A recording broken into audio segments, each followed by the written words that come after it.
There's so much news that I wanted to talk about today. I wanted to talk about Elon Musk's rocket exploding 4 minutes after launch, which doesn't make it a successful flight, but does make it a successful metaphor. And to the haters who said Musk couldn't possibly destroy something faster than Twitter, joke's on you. Yeah. Also, I wanted to talk about the presidential race and how Robert F. Kennedy Jr., the famous anti-vaxxer, launched a primary campaign against Joe Biden.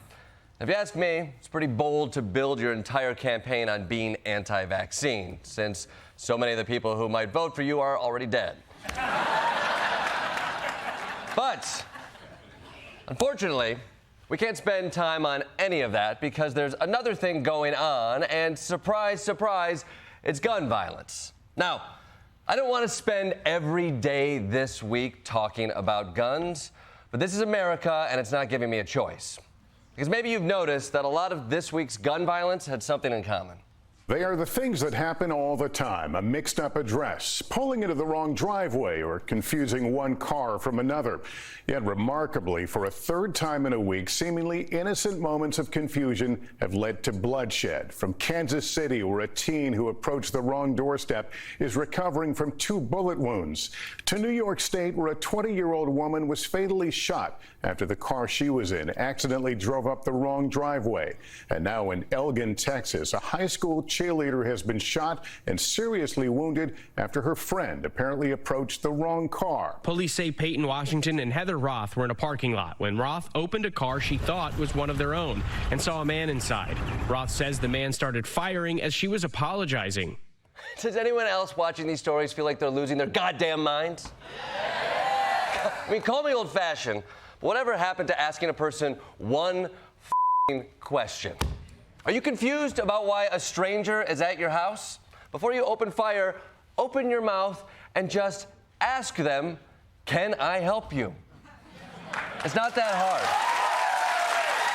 Look,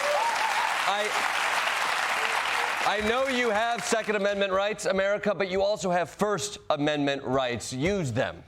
See, we're paying attention to them now. We pay attention now because a few of them happened in 1 week. But what's wild is these wrong place shootings happen all the time. Because America is a country where every day too many people are armed, scared, and end up using lethal force because Google Maps didn't update. I mean, what does it say when the most dangerous job in America is Jehovah's Witness? You know what? You know how bad things have gotten? Remember that couple in St. Louis, the McCloskeys? A couple of years ago, they went out onto their front yard and pointed their guns at protesters. And they got a lot of shit for it. But you know what? They didn't fire at anybody. And I never thought I'd say this, but please, America, be more like these gun nuts. All right, that's enough. All right, let's move on to something else that's quintessentially American. People losing their shit on airplanes. We turn now to a Southwest passenger's outburst over a crying baby that forced the plane to land before its destination. Go in that baby's voice. This morning, it's a midair meltdown of epic proportions aboard one Southwest flight, not just from the baby on board, but also from an adult passenger. We are in a tin can with a baby in a goddamn echo chamber, and you want to talk to me about being okay? Okay, because you're yelling. So is the baby.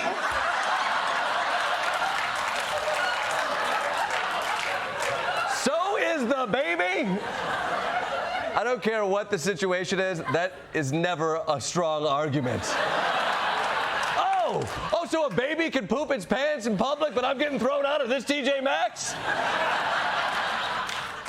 Yeah, this guy totally lost it. I mean, somebody should have checked their emotional baggage.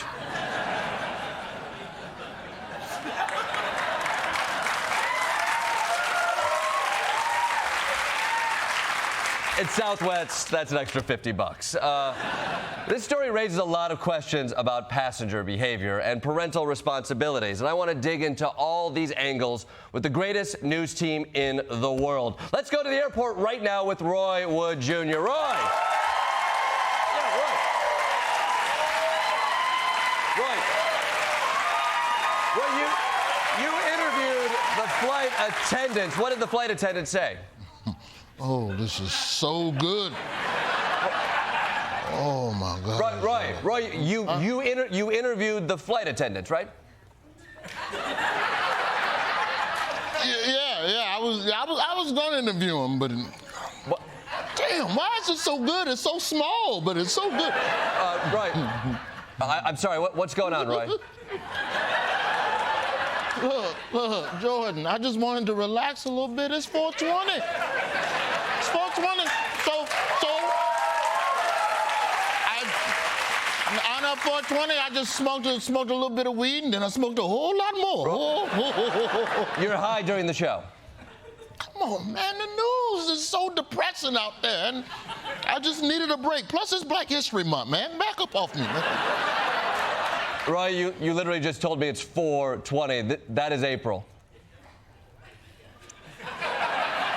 Is that what the 4 stands for? Damn it, Roy. Damn it. I'm disappointed. Sorry, folks. It's very unprofessional. Let's go to Southwest headquarters to get the corporate reaction from our own Desi Lydic. Desi, is Southwest policy on baby attendants going to change? There's an even bigger question here, Jordan, which is, how do planes even fly? Like, they have wings, but the wings don't flap. I've never seen a plane take off like this. God damn it, Desi. Are you high? What? No. I mean, yes, but on weed. I'm not like high in a plane. Is that what you meant? No, that's not what I meant. Honestly, Desi, folks, look, I'm sorry. This is a total lack of professionalism. You deserve better. It's unbelievable. Let's try this one more time. Michael Kosta, are you there with us? Yeah. Of course I am, Jordan. I'm Michael Kosta. Yeah. And don't you worry, because I'm not high on weed. I'm high on cocaine. Okay, come on, let's go. That's very illegal. Yeah, well, don't you worry. It's medicinal. I bought it behind a Walgreens, so we're good. Okay. Did you at least interview anyone? Oh, buddy, I interviewed everyone. I interviewed the guy. I interviewed the baby. I interviewed every piece of luggage. I interviewed myself. That was interesting. And I'm going to interview the plane once it lands on this runway. Woo! Wait, how did you get on an active runway? It was easy. There was a door. It was unlocked. It was basically unlocked. You just walk through it, punch a security guard, and then you're here. You're there. That's it. Guys, get out of there. It's not safe. Don't worry, dude. I can't physically die, okay? I see the plane coming. But bring it on. Bring it on. Let's go. Hey, is there another Cinnabon? What is that? What are you doing? There's a plane coming. Roy. But how do they get the person in the bun? I don't know. It's so good. How did you even get there? You weren't even at the airport. Oh, I flew. This does work. This is why we should start an airline. Did I ever tell you about the time that you could do the flight? You could be in the back. You know what? We could Go have the ahead food and get hit by a plane. I can't believe you all got high at work without me. Desi, Roy, and Michael, everyone.